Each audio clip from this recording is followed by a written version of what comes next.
Thank you all so much for the opportunity to be here and talk to you about the state of the schools in North Mason this year. Oh, I am playing with my slides. We worked on them. Okay, there we go. Sorry, guys.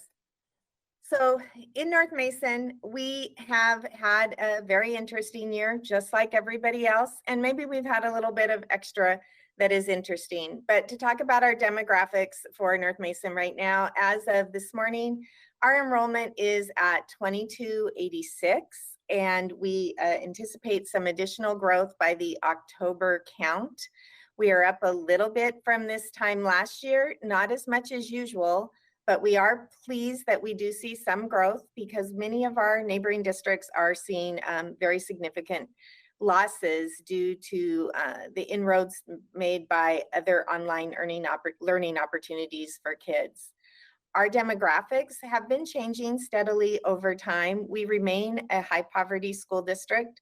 We now offer the program through the federal government called CEP that provides free meals to all students in our district, breakfast and lunch, and because we qualify with our high free and reduced numbers. We also have a growing EL or English learner population, and we're steadily growing as a school district as well.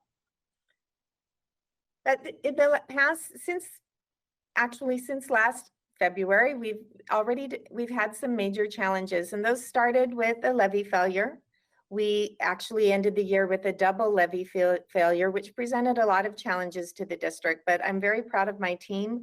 We had done a lot of forward thinking and planning, and we were prepared for the eventuality. We were hoping, of course, for something different, but we did respond. We have also, like everybody else, been responding to the challenges presented by the COVID-19 epidemic, and those are many. And then as we enter the new school year, we have new learning models and a lot of online competition for the models that we're presenting. So to start with how we've dealt with some of those challenges just briefly, we did have to do significant layoffs. When we were preparing for the levy last year, I charged my team with preparing parallel budgets, a budget for a successful levy and a budget for an unsuccessful levy. So we were actually prepared when we got the votes in to take action right away to be sure that we were in a good place to serve students and to be efficient users of the resources that we would have in the coming year. And then COVID-19 hit. And so we all were in a very new place, and we had challenges actually that were presented by the way that the government decided to help, the other federal and state government decided to help us, because giving us the opportunity to continue to pay employees, but maybe those employees weren't reporting for work at all, set up some challenges as we deal with the employee groups moving forward into the school year. We did do some immediate layoffs in April when we knew that there were staff members that wouldn't be able to serve kids and that didn't qualify for any of those exceptions. So we initially laid off some parapros and other staff at that point in time. Then as a result of the levy, we did our RIF, our reduction in force of teaching employees in May, which resulted in 10 teachers who reduced. 6 of those teachers were recalled as we worked through the summer and had some attrition and some changes in enrollment. And then we had a series of other layoffs that got us to this point in time. So altogether, we have laid off a total of 62 North Mason employees. We laid off in the first round the 10 teachers, and then we had a layoff in the classified employees group of 35 students, of whom 5, or teachers, excuse me, of whom 5 were recalled. We had a further layoff in our transportation department of 28 bus drivers. 16 of those have been recalled, and 15 who were laid off in the sub drivers and food service as a result of the learning model that we're in going forward. So we were fortunate when the state determined that and the feds, that we would be able to use our transportation to provide meal delivery to families again this spring, at least through Christmas. We were very successful with that effort last year, delivering well over 200,000 meals to families beginning in March. And we were very concerned that we would only be able to provide meals for families who could get to our schools to pick them up. So we have begun meal delivery again this fall. Instead of doing meal delivery every day of the week, though, we are condensing it to 2 days a week with multiple days of meals being delivered on Tuesdays and Thursdays so that we can be efficient with our use of our resources and our staff. We have new learning models in place that are there to support our kids, and we've provided multiple choices, and our families are taking advantage of that, but we are seeing competition from more established online learning programs. So our current instructional model is based on a 6-step plan for looking at when we return kids to school. And I have to introduce you to my little friend Jason here. We have students who are all learning remotely in our various options. Jason and his siblings were yesterday working on the picnic table right outside my office because they don't have connectivity at home, and he was very willing to include his picture in our conversation today. But in our model, we are looking at what information we have from the state and from both of the county health offices that we work with. Because North Mason straddles the county lines, we have to consider what is going on in Kitsap County as well as Mason County when we determine what our next steps are and how safe it is to return kids to school.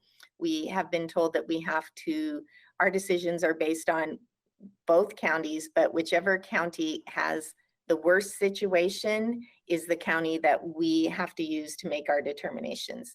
In our 6 stages, stage 6 would be returning to school fully in person. Stage 1 would be everybody working from home, all staff and all students. In stage 2, students are working from home in any of our 3 learning models, but staff are able to work at the building. In stages 3 through 5, we start to bring kids back into school, starting with those we've identified as who need it the most to begin with. That might be kids with special education needs. That might be some of our English learner families. That certainly will be our families who have no connectivity at all, so that the remote learning model is very difficult for them to do. Our 3 options that are available. Oh, I think I get to that later on another slide. So yes, we have multiple models. Our families are able to choose from being a part of HomeLink, which is a parent partnership model. They are also able to select a new option in North Mason. We stood up a new campus, a virtual campus this year called North Mason Online, which is which will continue for families even when kids return to school. They either in HomeLink or North Mason Online, they will be able to stay in the remote learning environment throughout the school year. North Mason Online is staffed completely by our teachers using our curriculum, but is set up to be an online learning option throughout the year. And then we had planned to start the year in a hybrid model where kids would come to school a couple of days a week, up to 3 or 4 days, depending on student needs. But we're unable to do that because of the current level of COVID exposure in our communities. So that model is currently learning remotely, but will have the opportunity to return to school as the situation improves. So what's next for us is getting kids back in buildings. We will be following health department recommendations and working with both of our health departments. We are looking seriously at student needs and which groups of kids need to be back first and need to be supported the most. And we are concerned first and foremost with ensuring the safety of our staff and our students to the greatest degree possible. We are looking forward to having everybody back. We know that we're learning many great new things. Our online learning model is extremely robust, and kids and families and staff are having an amazing experience. But for some kids, they really need to be in school. And for many reasons, all kids need to be in school some of the time. So we're working towards that. One of the things that's very important to members of our community is what about the activities that our students are involved in? And many of those activities are still ongoing. Our music programs are happening online and virtually. Many of our clubs are happening virtually. We have restrictions around athletics right now, but we know that many of our sports participants are working on their conditioning at home. And when we are back in the conditioning window that's allowed by WIAA, our teams will start some conditioning remotely with their coaches. And we will be hoping to start in that season 2 as presented by WIAA in the winter and get all of our sports in this year. So I know our kids are missing many of those activities, but we are hoping that they will have great opportunities. Our teachers and counselors and other staff are working with kids every day in small groups and individually, remotely, with what we call both synchronous and asynchronous learning. Synchronous is basically live, like we're doing right now. Asynchronous is work that is recorded either by the teacher, by the student, some combination of both. We are using a learning management system for the students and teachers and families to communicate with each other, and that is going very well. We have had, as everybody does with something new, some bumps in the road, but those are getting smoothed out and we are making great progress. We do have plans to support our kids who don't have connectivity, and we're very thankful for PUD3 and the work that they have done in placing hubs at various places throughout the community so that people can go and be in the parking lots and use those Wi-Fi hubs to get online and get their work done. We're taking advantage of that. We're also putting a couple of our teacher assistants in a van and on a schedule, and they are visiting the hubs in our community at scheduled times so that they can be there to provide support to our students and their families. We are also partnering with the child care centers within our district and providing some support who can be there to help our kids while they're in those centers doing their work. We're very thankful for all the community partners that we have that are coming up with ways to make sure that our kids are fed and clothed and have all the resources that they need. And we'll continue to keep looking for those partners and ways to expand that. We've been very thankful that throughout this process, we've had the opportunity to work with our stakeholders throughout the community, whether it's students, parents, staff, always remotely, almost always at least anyway, through a lot of Zooms and a lot of conversations.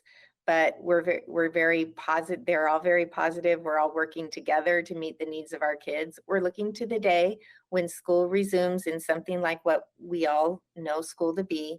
But in the meantime, our partnerships are helping us ensure that kids are getting a strong experience and a positive, strong education, and that they'll be prepared to be effective citizens in the future. And with that, I'll wait until the question period, but I'm again, very thankful that I was invited to be here today. And if you have any questions about things at North Mason that we don't get to answer today, please give us a call and we'll do that. Thank you. Thank you so much, Dana. I'm Deidre Peterson, the Membership Director with the Shelton Mason County Chamber of Commerce, and I'll be moderating our question and answer periods today. For those of you who are attending today's webinar, if you have questions for Dana, please go ahead and add those into the questions section of the control board on your right. As of right now, we do not have any questions, so we'll give a brief pause in case anyone would like to do so. And otherwise, we will move on to the next portion of our presentation. Okay. And it looks like you did such a lovely job informing us that we have no questions at this point. So thank you so much, Dana.